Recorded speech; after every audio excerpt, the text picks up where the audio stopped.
ডিভোর্সের ৬ বছর পর স্ত্রী আইএএস অফিসার হয়ে উঠল আর স্বামীকে রাস্তার পাশে কাঠের আসবাবপত্রের কাজ করতে দেখা গেল।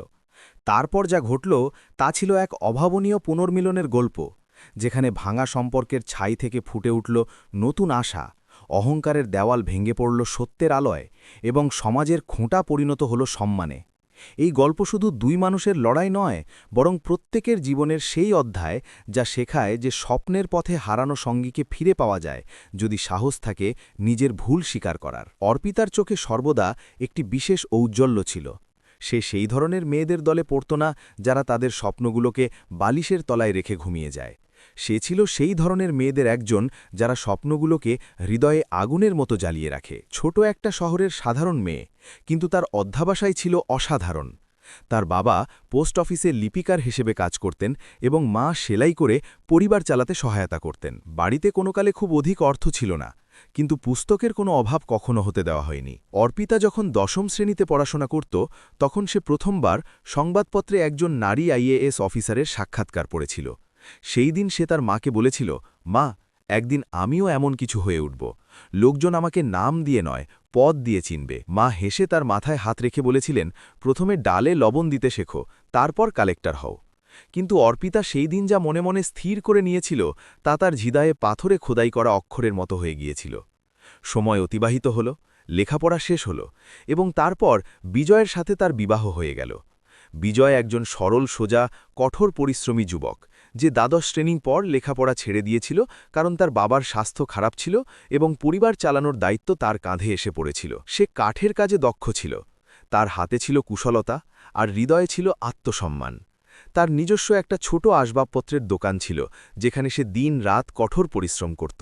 বিবাহের দিন যখন সে প্রথমবার অর্পিতাকে লাল পোশাকে বা বিয়ের সাজে দেখেছিল, তখন তার মনে একটাই চিন্তা এসেছিল, আমি একে সুখী রাখব। কিন্তু হয়তো ভাগ্য দুজনের জন্য আগে থেকেই পৃথক পৃথক পথ নির্ধারণ করে রেখেছিল।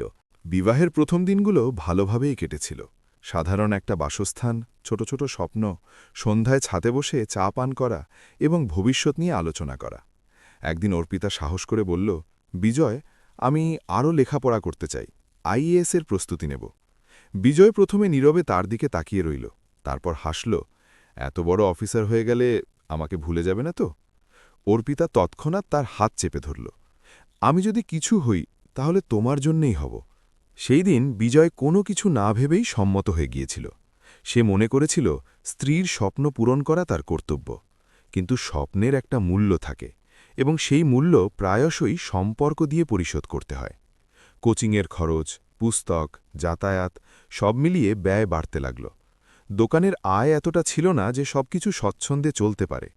বিজয় সকাল ৬টায় বাড়ি থেকে বেরিয়ে যেত, গভীর রাতে ফিরত, এবং যখন ফিরত দেখত অর্পিতা পুস্তকের মধ্যে নিমগ্ন। প্রথম দিকে সে তাকে দেখে আনন্দিত হতো, কিন্তু ক্রমশ তার ভিতরে একটা অদ্ভুত শূন্যতা বাসা বাঁধতে লাগল। এক রাত্রে সে বলল, অর্পিতা, কখনো কখনো মনে হয় তুমি এখন আমার থেকে দূরে সরে যাচ্ছ। অর্পিতা পুস্তক থেকে দৃষ্টি না সরিয়েই উত্তর দিল, এখন সময়টা একটু কঠিন, ব্যাস পরীক্ষাটা পেরিয়ে যাক, সব ঠিক হয়ে যাবে। বিজয় নীরব হয়ে রইল। তার কোনো অভিযোগ ছিল না, কিন্তু তার সঙ্গ প্রয়োজন ছিল। তার সেই পুরনো হাসিটা প্রয়োজন ছিল, যা এখন পুস্তকের পাতায় কোথাও হারিয়ে গিয়েছিল। পাড়ার লোকজন নানা মন্তব্য করতে শুরু করল, আরে, তোর স্ত্রী তো অফিসার হবে, তারপর তুই কি করবি? এমন যেন না হয় যে ও বড় হয়ে যায় আর তোকে ত্যাগ করে। শুরুতে সে হেসে উড়িয়ে দিত, কিন্তু এই মন্তব্যগুলো ক্রমশ তার মনে পোকার মতো প্রবেশ করতে শুরু করল। সে নিজেকে ছোট মনে করতে লাগল। একদিন দোকানে এক গ্রাহক ঠাট্টা করে বলল, ভাই, তাড়াতাড়ি কাজ শিখে নে, কালকে ম্যাডাম আইএএস হয়ে গেলে তুই ঘরজামাই হয়ে যাবি। সেই দিন প্রথমবার বিজয়ের রাগে হাতুড়িটা জোরে ছুঁড়ে ফেলেছিল। বাড়ি ফিরে সে নীরব ছিল। অর্পিতা জিজ্ঞাসা করেছিল, কিন্তু সে এড়িয়ে গেল। সেই রাত্রেই বিজয়ের মা খোঁটা দিলেন, বৌমা লেখাপড়া করে অফিসার হলে কি আর আমাদের চিনবে? অর্পিতা শুনতে পেল, কিন্তু নীরব রইল। সে জানত যে এই পথটা সহজ নয়। সময় অতিক্রম করতে লাগল। অর্পিতার প্রথম প্রিলিমিনারি পরীক্ষা ছিল। সে প্রাণপণ চেষ্টা করেছিল।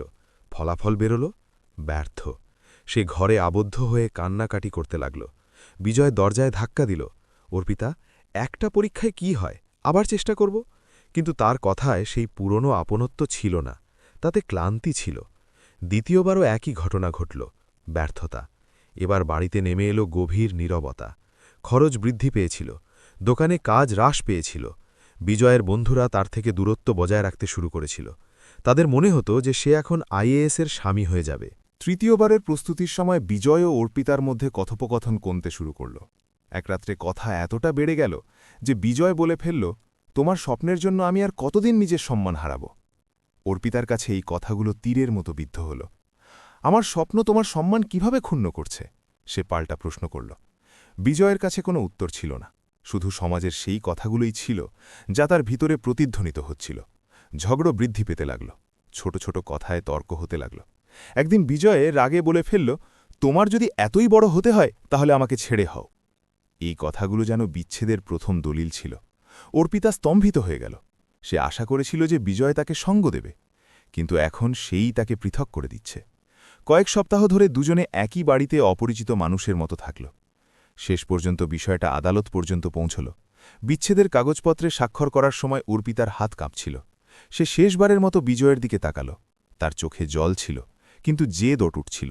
সে ধীরে ধীরে বলল, একদিন আমি সত্যি কিছু হয়ে দেখাব, আর সেই দিন তুমি বুঝতে পারবে যে আমি তোমাকে কখনো ছোট করে দেখিনি। বিজয় দৃষ্টি ফিরিয়ে নিল। হয়তো সেই দিন সে যদি তাকে আটকাত তাহলে গল্পটা ভিন্ন রূপ নিত, কিন্তু অহংকার আর আঘাতপ্রাপ্ত আত্মসম্মান প্রায়শই ভালোবাসার চেয়ে শক্তিশালী হয়ে ওঠে। বন্ধুরা, যদি আপনাদের গল্পটি পছন্দ হয় তবে আমার একটি ছোট্ট বিনীত নিবেদন, আপনারা এই ভিডিওটিতে একটি লাইক করে আমাদের চ্যানেলটিকে সাবস্ক্রাইব করে নিন এবং ভিডিওটিকে হাই পয়েন্টও করে দিন। আদালতের বাইরে যখন দুজনে পৃথক পৃথক দিকে চলে গেল, কেউ আর পিছনে ফিরে তাকাল না, কিন্তু দুজনের মনে একটাই প্রশ্ন ছিল, এটাই কি সত্যি শেষ? সেই রাত্রে বিজয় অনেক রাত পর্যন্ত জেগে রইল।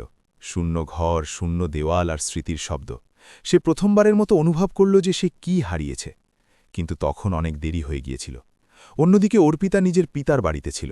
সে আয়নায় নিজেকে দেখল আর নিজেকেই বলল, এখন আর কোনো ভরসা নেই, এখন শুধু আমি আর আমার স্বপ্ন। আর এই ভাঙনের সাথেই শুরু হলো এক নতুন সংগ্রাম, যা দুজনেই পৃথক পৃথক ফ্রন্টে লড়তে চলেছিল। বাড়িটা যেন এক নিস্তব্ধ কক্ষের মতো হয়ে গিয়েছিল, যেখানে আওয়াজ তো অনেক ছিল, কিন্তু উত্তর দেওয়ার মতো কেউ ছিল না। পিতার বাড়ির সেই ছোট কক্ষে, যেখানে কখনো সে দ্বাদশ শ্রেণীর প্রস্তুতি নিয়েছিল, এখন সেখানে আবার পুস্তক খোলা ছিল। কিন্তু এবার পরিস্থিতি ছিল ভিন্ন। আগে তার কাছে একজন স্বামী ছিল, যে অন্তত নামের জন্য হলেও সঙ্গে ছিল। এখন তার কাছে শুধুই একটা স্বপ্ন ছিল, এবং সেই স্বপ্ন ছাড়া আর কিছুই স্থায়ী ছিল না। আত্মীয়দের দৃষ্টিভঙ্গি বদলে গিয়েছিল।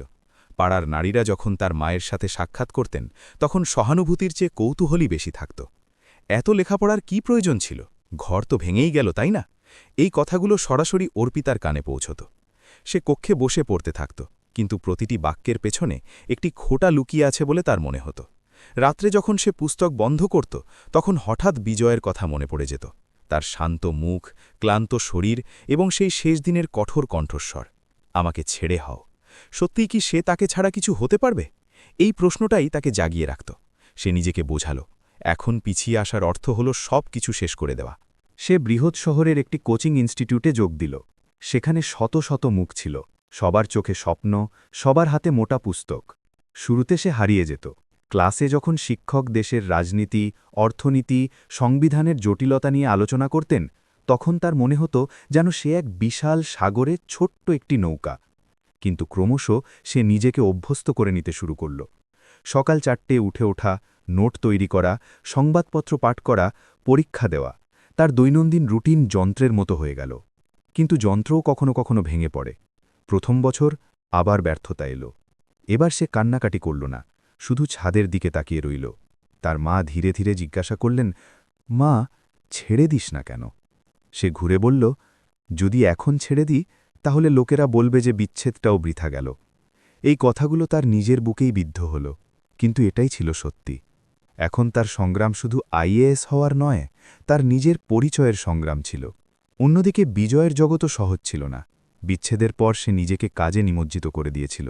আগে তার ছোট দোকান ছিল, কিন্তু ক্রমবর্ধমান খরচ আর কাজ হ্রাসের কারণে সেই দোকানটাও হাতছাড়া হয়ে গেল। এখন সে রাস্তার পাশে একটা অস্থায়ী টিনের ছাউনির নিচে আসবাবপত্র তৈরি করতে শুরু করল। কাঠের গন্ধ আর ধুলো তার সঙ্গী হয়ে গেল। লোকজন তাকে দেখে ফিসফিস করে বলতো, এটাই তো সে, যার স্ত্রী ওকে ত্যাগ করে চলে গেছে। কেউ তাকে দয়ার দৃষ্টিতে দেখত, কেউ বা ব্যঙ্গের। কিন্তু বিজয়ের মুখে একটা অদ্ভুত কঠোরতা এসে গিয়েছিল। সে কম কথা বলত, কাজ বেশি করত। রাত্রে যখন সে একা কক্ষে ফিরত তখন দেওয়ালে অর্পিতার হাসি প্রতিধ্বনিত হতো।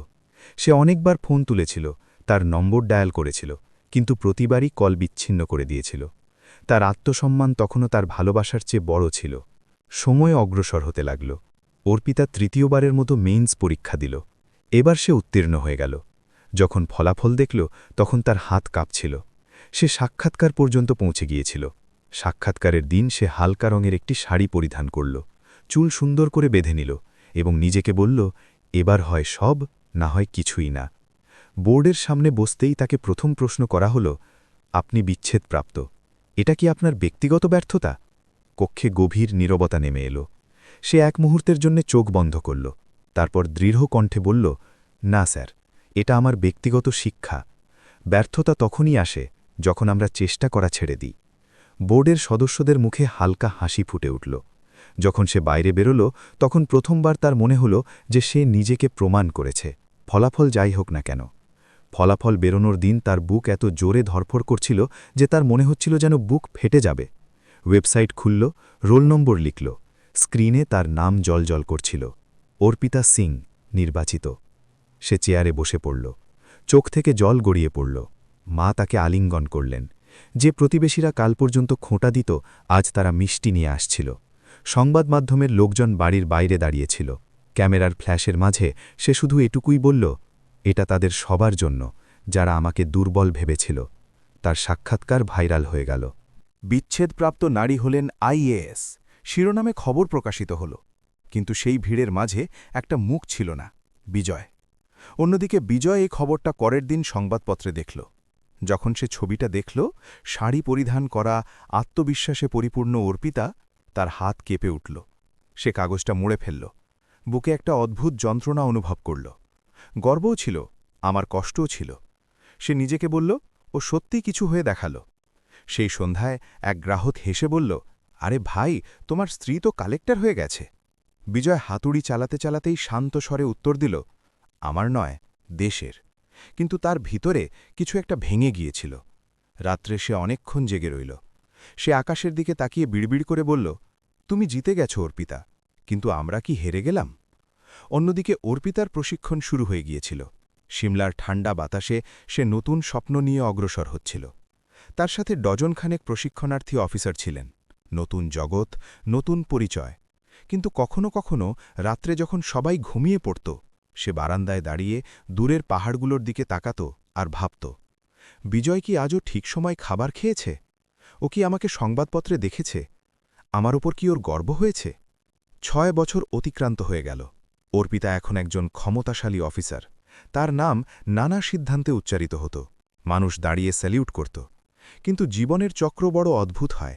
একদিন নির্দেশ এলো, তার নতুন পোস্টিং সেই শহরেই হল, যেখানে সে একদিন নিজের সংসার গড়েছিল, আর যেখানে বিজয় আজও কাঠের ওপর হাতুড়ি চালাচ্ছিল। এটা কি কাকতালীয় ঘটনা ছিল নাকি ভাগ্যের খেলা, তা কেউ জানে না। কিন্তু এটা নিশ্চিত ছিল যে 6 বছরের দূরত্ব এবার একই শহরের অলিগলিতে এসে মিশতে চলেছে। শহরটা একই ছিল, অলিগলিগুলো একই ছিল, বাতাসে সেই পুরনো ধুলোই ছিল, শুরু চরিত্রগুলো বদলে গিয়েছিল। সরকারি গাড়ি যখন কালেক্টর অফিসের বাইরে এসে থামল, তখন ভিড় আপনা আপনি দুভাগে বিভক্ত হয়ে গেল। সাদা শাড়ি পরিধান করা, মাপা পদক্ষেপে গাড়ি থেকে অবতরণ করা অর্পিতা এখন আর শুধু একটা নাম ছিল না, সে এখন একটা পদ ছিল, একটা ক্ষমতা ছিল, একটা পরিচয় ছিল। 6 বছর আগে এই শহরের গলি দিয়েই সে মাথা নত করে বেরিয়ে গিয়েছিল। আজ সেই শহরই তাকে স্যালিউট করছিল। গাড়ির দরজা বন্ধ হল, ক্যামেরার ফ্ল্যাশ ঝলকে উঠল। লোকেরা ফিসফিস করে উঠল, নতুন কালেক্টর ম্যাডাম চলে এসেছেন। কিন্তু সেই কোলাহলের পেছনে কোথাও একটা গভীর নিস্তব্ধতাও ছিল, যা শুধু অর্পিতার ভিতরেই ছিল। অফিসের দায়িত্ব গ্রহণ করার পর সে শহরের পরিদর্শন শুরু করল। রাস্তাঘাট, হাসপাতাল, বিদ্যালয়, সব জায়গাতেই অব্যবস্থা ছিল।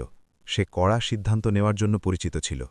তেমনই এক পরিদর্শনের সময় একদিন তার গাড়িবহর শহরের পুরনো বাজারের দিকে ঘুরল, সেই বাজার যেখানে সে একসময় বিজয়ের সাথে সবজি কিনতে আসত। তার চোখ নিজের অজান্তেই প্রতিটি মোড়কে চিনে নিচ্ছিল। তখনই হঠাৎ গাড়ি ধীর হয়ে গেল। সামনে রাস্তার পাশে কিছু অস্থায়ী সারিবদ্ধ দোকান ছিল। টিনের ছাউনি, কাঠের তক্তা, বাতাসে ভেসে বেড়ানো কাঠের গুঁড়োর গন্ধ। একটা লোক ঝুঁকে কাজ করছিল, হাতে র্যাদা নিয়ে কাঠ ঘষছিল। তার হাতগুলো ছিল শক্তপোক্ত, কাঁধ একটু ঝোঁকা, কিন্তু চালচলন দেখলেই চেনা যায়। অর্পিতার নজর তার ওপর আটকে গেল। বুকের ধুকপুকানি যেন এক মুহূর্তের জন্য থেমে গেল। এ কি সেই? সে ড্রাইভারকে বলল, গাড়ি থামাও। নিরাপত্তারক্ষীরা চমকে উঠলেন। সে কিচ্ছু না বলে গাড়ি থেকে নামল। পা আপনা আপনি সেই টিনের দোকানটার দিকে অগ্রসর হল। অন্যদিকে বিজয় নিজের কাজে মগ্ন ছিল। হাতুড়ির আওয়াজ, কাঠ চাঁচার শব্দ, আর তারপর হঠাৎ ভিড়ের কোলাহল। সে মাথা তুলে দেখল সামনে দাঁড়িয়ে আছে অর্পিতা। সেই একই মুখ, কিন্তু এখন আত্মবিশ্বাসের দীপ্তি আর দায়িত্ববোধের কাঠিন্য মিশে আছে।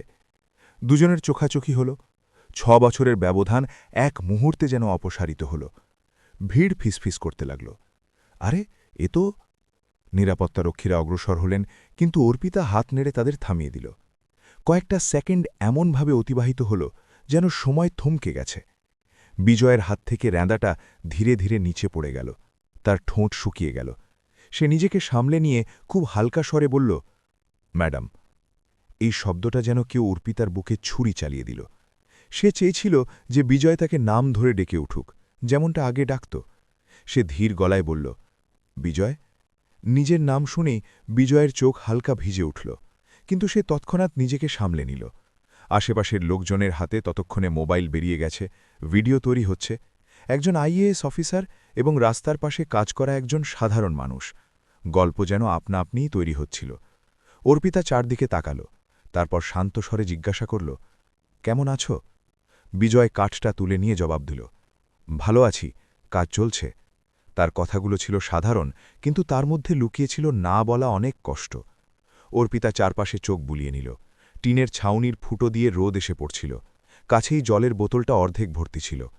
তার মনে হঠাৎ সেই দিনের কথা বিদ্যুৎ বেগে খেলে গেল, যখন সে বলেছিল, একদিন আমি কিছু হয়ে দেখাব।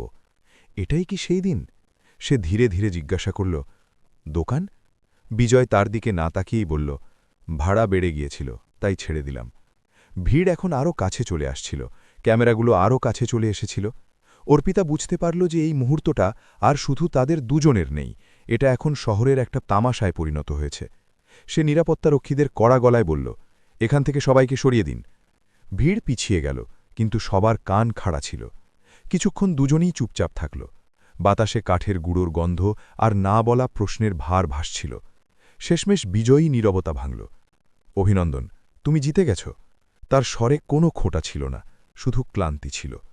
অর্পিতা সোজাসুজি তার চোখের দিকে তাকাল। এই জয়টা একা আমার ছিল না। বিজয় হালকা করে হাসল, এখন এসব কথা থাক। ম্যাডাম, আপনি এখন বড় অফিসার। এই ম্যাডাম শব্দটাই বারবার তাদের মাঝে দেওয়াল তৈরি করছিল।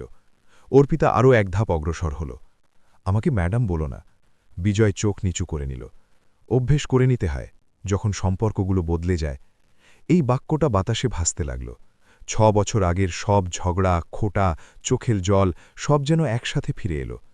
অর্পিতা অনুভব করল যে তার পদ, তার ক্ষমতা এই মানুষটার সামনে কতটা তুচ্ছ। সে ধীর গলায় বলল, আমরা কি একটু কথা বলতে পারি, কোথাও শান্তিতে? বিজয় এক মুহূর্ত ভাবল, তারপর বলল, কাজ আছে।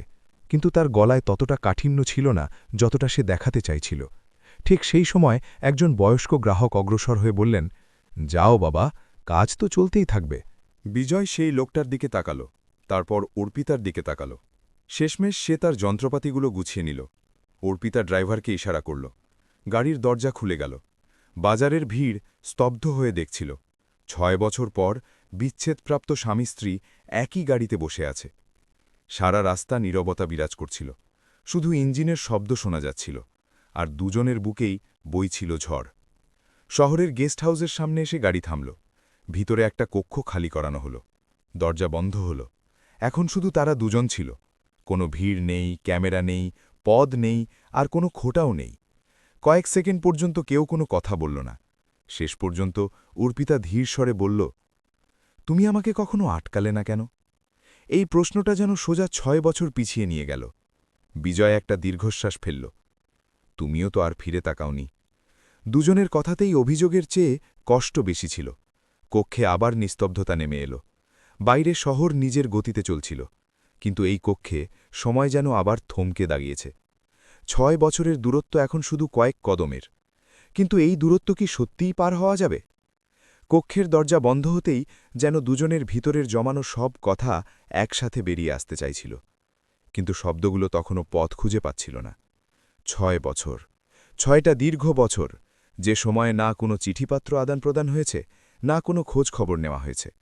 শুধু স্মৃতিগুলো ছিল, যা কখনো মিষ্টি হয়ে মনে পড়ত, আমার কখনো তেতো হয়ে মনটাকে পুড়িয়ে দিত। অর্পিতা জানালার কাছে গিয়ে দাঁড়াল। বাইরে গাছের পাতায় হালকা বাতাস বয়ে যাচ্ছিল, কিন্তু তার বুকের ভিতর ঝড় বইছিল। সে ধীরে ধীরে বলল, জানো, যেদিন আমাদের বিচ্ছেদ হয়েছিল সেদিন আমি ভেবেছিলাম তুমি আমাকে আটকে নেবে। বিজয় একটা চেয়ারে বসেছিল, 2 হাত শক্ত করে ধরা। সে অর্পিতার দিকে না তাকিয়েই জবাব দিল, আর আমি ভেবেছিলাম যে তুমি একবার অন্তত বলবে যে, বিজয়, আমার সাথে চলো, আমরা একসাথে লড়ব। দুজনের গলা কাঁপছিল, কিন্তু এখন আর তাতে কোনো রাগ ছিল না, শুধু অনুশোচনা ছিল। অর্পিতা ঘুরে দাঁড়াল, তার চোখও ভিজে গিয়েছিল। আমি তোমাকে কখনো ছোট করে দেখিনি, আমি তো শুধু নিজেকে প্রমাণ করতে চেয়েছিলাম। বিজয় প্রথমবার সোজাসুজি তার দিকে তাকাল। কিন্তু দুনিয়া আমাকে ছোট বলে অনুভব করিয়ে দিয়েছিল। অর্পিতা, প্রতিদিন প্রতিটা কথায় মানুষ বলতো, স্ত্রী অফিসার হবে, তুই কি করবি? আমি হাসতাম ঠিকই, কিন্তু ভিতর থেকে ভেঙে যাচ্ছিলাম। এটাই ছিল সেই সত্যি যা সে কখনো কাউকে বলেনি। অর্পিতা ধীর গলায় জিজ্ঞাসা করল, তাহলে তুমি আমাকে কেন বলনি? বিজশ ব্যথার হাসি হাসল। ছেলেরা কাঁদে না, তাদের শেখানো হয় যে চুপ করে থাকো। কক্ষে এক ভারী নিস্তব্ধতা ছেয়ে গেল। তারপর বিজয় আরও একটা সত্যি কথা প্রকাশ করল, তোমার তৃতীয়বার চেষ্টা করার আগে আমি আমার দোকানটা বন্ধক রেখে দিয়েছিলাম। অর্পিতা হতবাক হয়ে গেল। কি? তার গলা ফিসফিসানির চেয়েও আসতে শোনাচ্ছিল। কোচিংয়ের খরচ, পুস্তক, ভাড়া। আমি চাইনি তোমার মনে হোক যে অর্থের অভাবে তুমি থেমে গেলে। আমি কাউকে বলিনি, মাকেও না। অর্পিতার চোখ থেকে অঝরে জল পড়তে লাগল। তুমি আমাকে কেন জানাওনি? বিজয়ের গলা ভারী হয়ে এলো।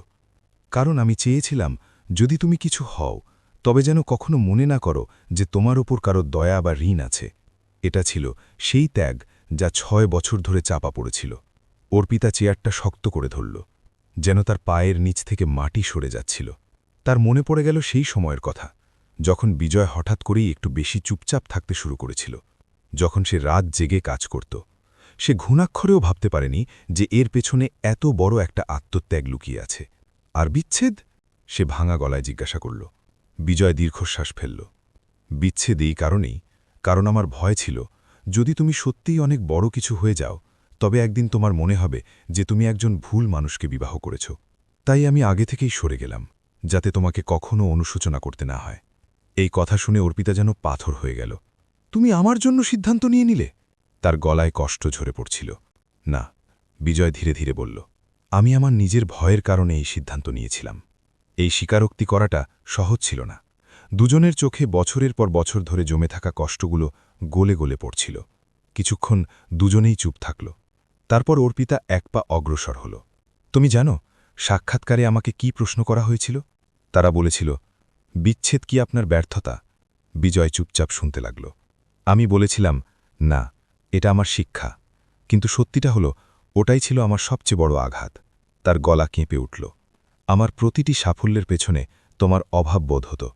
যখন প্রশিক্ষণে সবাই নিজেদের পরিবারের কথা বলতো, আমি চুপ হয়ে যেতাম, কারণ আমার কাছে বলার মতো অনেক কিছু ছিল, অথচ কিছুই ছিল না। বিজয় চোখ বন্ধ করে নিল। হয়তো প্রথমবার সে বুঝতে পারছিল যে তার এই চুপ থাকাটা শুধু তাকেই নয়, অর্পিতাকেও তিলে তিলে শেষ করেছে। এখন কি? সে ধীর স্বরে জিজ্ঞাসা করল। এই প্রশ্নটাই যেন হাওয়ায় ভাসছিল। অর্পিতা কিছুক্ষণের জন্য তার দিকে তাকিয়ে রইল। সে আজও সেই একই বিজয় ছিল, একটু ঝুঁকে পড়া, কিন্তু ভিতর থেকে ঠিক ততটাই মজবুত। সে বলল, এখন সত্যিটা সামনে। প্রশ্ন হল, আমরা আমাদের অহংকারটাকে বড় বলে মনে করব, নাকি সেই ভালোবাসাটাকে যা আজও কোথাও না কোথাও বেঁচে আছে? বিজয় হালকা হাসল। তুমি আইএএস, তোমার তো সিদ্ধান্ত নেওয়ার অভ্যাস আছে। অর্পিতা গম্ভীর হয়ে বলল, এই সিদ্ধান্ত পদ থেকে নেওয়া হবে না, মন থেকে নেওয়া হবে। তখনই বাইরে থেকে একটা শোরগোল শোনা গেল। হয়তো মিডিয়া খবর পেয়ে গিয়েছিল যে কালেক্টর ম্যাডাম তার প্রাক্তন স্বামীর সাথে সাক্ষাৎ করছেন। ফোন বেজে উঠল, পিআর অফিসারের কল। ম্যাম, বাইরে মিডিয়া দাঁড়িয়ে আছে, তারা নানা প্রশ্ন করছে। অর্পিতা ফোনটা বিচ্ছিন্ন করে দিল। সে বিজয়ের দিকে তাকাল। আমি যদি বাইরে গিয়ে বলি যে তুমি আমার জীবনের অংশ ছিলে, আছো, তাহলে তুমি কি আমার পাশে দাঁড়াবে? এই প্রশ্নটা সহজ ছিল না। বিজয় জানালা দিয়ে বাইরে উঁকি দিল। বাইরে ক্যামেরা ছিল, মাইক্রোফোন ছিল, সেই সমাজ ছিল যারা 6 বছর আগে খোঁটা দিত আর আজ তামাশা দেখতে চাইছিল। সে ধীরে ধীরে বলল, আমি সারা জীবন মানুষের কথা শুনেছি। এবার যদি কিছু বলতেই হয় তবে বলে দেব, কিন্তু সিদ্ধান্তটা তোমার। অর্পিতা, তুমি অনেক কষ্টে এই জায়গায় পৌঁছেছ। অর্পিতার মনে সমাজের শেষ বাধাটুকু অবশিষ্ট ছিল। সে কি সত্যি আবার সেই মানুষটার হাত ধরতে পারবে যাকে পৃথিবী ছোট মনে করত? সে কি নিজের পদের পরোয়া না করে তার অতীতকে মেনে নিতে পারবে? কক্ষের নিস্তব্ধতা আবার গভীর হল। বাইরে মিডিয়ার আওয়াজ বাড়ছিল, ভেতরে দুটো মনের ধুকপুকানিও। আর এই ধুকপুকানির মাঝেই একটা সিদ্ধান্ত তৈরি হতে লাগল, যা শুধু তাদের জীবন নয়, গোটা শহরের চিন্তাভাবনা বদলে দিতে পারত। কক্ষের বাইরে চিৎকার বাড়ছিল, ক্যামেরার ফ্ল্যাশ, সাংবাদিকদের গলা, নানা প্রশ্নের প্রতিধ্বনি। এ কি সেই লোক? কালেক্টর ম্যাডাম কি নিজের প্রাক্তন স্বামীর সাথে সাক্ষাৎ করতে এসেছেন? দুজনের মধ্যে কি আবার? প্রতিটি প্রশ্ন হাওয়ায় ভাসছিল, কিন্তু সেই কক্ষের ভেতর যা ঘটছিল তা বাইরের যে কোনো খবরের চেয়ে অনেক বড় ছিল। অর্পিতা ধীরে ধীরে তার মোবাইলটা টেবিলের ওপর রাখল। তার আঙুলগুলো হালকা কাঁপছিল, কিন্তু চোখে আবার সেই দৃঢ়তা ফিরে এসেছিল, যা সাক্ষাৎকার বোর্ডের সামনে বসার সময় ছিল। সে বিজয়ের দিকে তাকাল।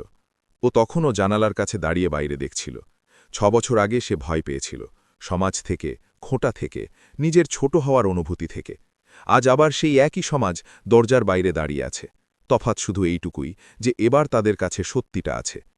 অর্পিতা তার কাছে গিয়ে দাঁড়াল। বিজয়, সে খুব শান্ত স্বরে ডাকল, আমি জীবনে প্রতিটা সিদ্ধান্ত ভেবে চিনতে নিয়েছি, কিন্তু একটা সিদ্ধান্ত এমন ছিল যা আমরা ভেবে নিইনি, ভয়ে নিয়েছিলাম। বিজয় তার দিকে তাকাল। তার চোখে আজও সেই আপন ভাব ছিল, যা হয়তো কখনো হারায়নি। জানো, অর্পিতা বলতে শুরু করল, যখন আমি প্রশিক্ষণে ছিলাম তখন আমাদের শেখানো হয়েছিল যে একজন অফিসারকে সর্বদা নিরপেক্ষ হতে হবে, সত্যের পক্ষে দাঁড়াতে হবে। আজ আমার কাছে তুমিই আমার সত্য। আমি যদি তোমাকে শুধু এই ভেবে অস্বীকার করি যে লোকে কি বলবে, তাহলে আমি এই পদের যোগ্যই নই। বিজয় একটু হাসল, কিন্তু এবার তাতে কোনো তিক্ততা ছিল না। আর লোকে যদি আবার একই কথা বলে? সে জিজ্ঞাসা করল। অর্পিতা বিন্দুমাত্র দ্বিধা না করে উত্তর দিল, তাহলে এবার আমরা দুজনে মিলে শুনব। এই আমরা শব্দটা 6 বছর পর আবার তাদের মধ্যে ফিরে এলো। বাইরে থেকে দরজায় কড়া নাড়া হল। ম্যাম, মিডিয়া অপেক্ষা করছে। অর্পিতা একটা দীর্ঘশ্বাস নিল। সে বিজয়ের দিকে হাত বাড়িয়ে দিল। কয়েক সেকেন্ডের জন্য সময় যেন আবার থমকে গেল। বিজয় সেই হাতটার দিকে তাকাল। এটা সেই একই হাত যা একদিন তার হাত ধরে বলেছিল, আমি তোমার জন্যই কিছু হয়ে দেখাব। সে ধীরে ধীরে অর্পিতার হাতটা ধরল। দুজনে দরজার দিকে অগ্রসর হল। দরজা খুলতেই ক্যামেরার আলো তাদের ওপর পড়ল। সাংবাদিকদের গলা একসাথে গর্জে উঠল, ম্যাম, ইনি কি আপনার প্রাক্তন স্বামী? আপনারা কি আবার? অর্পিতা হাত তুলে সবাইকে শান্ত করল। তার কণ্ঠস্বর ছিল স্পষ্ট এবং দৃঢ়। হ্যাঁ, ইনি বিজয়, আমার জীবনের সেই অংশ যাকে আমি কখনো অস্বীকার করিনি। আমরা দুজনে 6 বছর আগে একটা সিদ্ধান্ত নিয়েছিলাম যা ভয়ের ওপর নির্ভরশীল ছিল। আজ আমরা একটা নতুন সিদ্ধান্ত নিচ্ছি, সত্যের ওপর ভিত্তি করে। ভিড়ের মধ্যে পিনপতন নীরবতা নেমে এলো। বিজয় তার পাশে মাথা উঁচু করে সোজা দাঁড়িয়েছিল। অর্পিতা আরও বলল, আমি একজন আইএএস অফিসার, কিন্তু তার আগে আমি একজন মানুষ। আর মানুষ হিসাবে নিজের সম্পর্কগুলোকে সম্মান জানানোর অধিকার আমার আছে। সমাজকে যদি বদলাতে হয় তবে শুরুটা আমাদের নিজেদের থেকেই করতে হবে। এই কথাগুলো শুধু একটা বিবৃতি ছিল না, একটা ঘোষণা ছিল। ক্যামেরাগুলো থেমে গেল, প্রশ্নগুলোও থেমে গেল।